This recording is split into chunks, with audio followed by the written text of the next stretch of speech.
step out of the frame a little bit just so we can see the scale and scope of it. And this is the example of telescoping bleachers that will be able to come out and be removed. Yeah, so we're talking about 1,500 seats, right? And so that's 1,500 bodies plus the equipment utilized to support them. And so what you're looking at here is the foundations that will support the telescoping seating units. And so while we have the rough out for all of it and the structural components of it, to come will be the outfitting of the electrical component, the stormwater component of it, and the motorized equipment that is tucked away in very detailed and planned designed areas. So even the electrical side of it is also accounting for the fact that some part of electrical components will come in and out with the bleachers. They need to be able to store. So you're talking about running an extra 50 feet of electrical that when it gets retracted needs to go away somewhere. Correct. And not up in one of the spots. Yeah. You also mentioned the runoff for the drainage. What does that look like in terms of when you're trying to bring back these bleachers and tuck them away? Are you accounting on the backside how the drainage will operate, or is it thought of linear in terms of it'll run away and run down? So you have to think about it in every direction. Good. Is the short answer. I was only worried about one. Yeah. I figured if I get it top to bottom, we're fine. So top to bottom, right? So when they're retracted, the water can escape going down, right? But also, this is not a covered system. Right.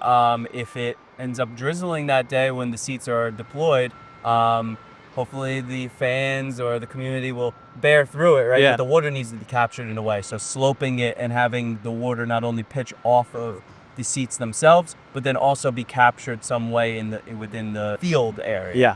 So I'm currently standing on what will be as close to field level grade once the turf is overlaid.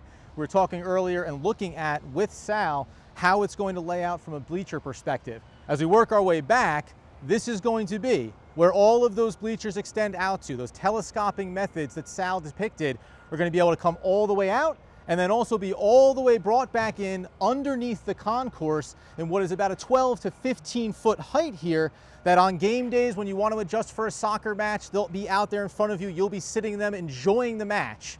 And on a baseball day, all the way back in so you can watch that outfielder make the mad dash back towards the center wall and crash into comfortable padded walls that have been engineered and secured to provide that safety for not only the players on the field, for the patrons enjoying the game, and also the workers here at the multi-purpose facility to be able to secure them back into place on a day in, day out basis.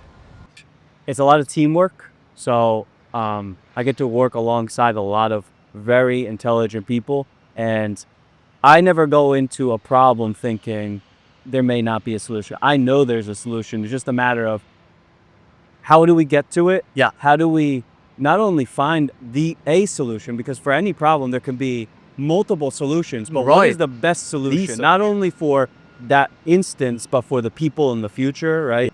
For the operations of the facility, for the people that will utilize it, for the county.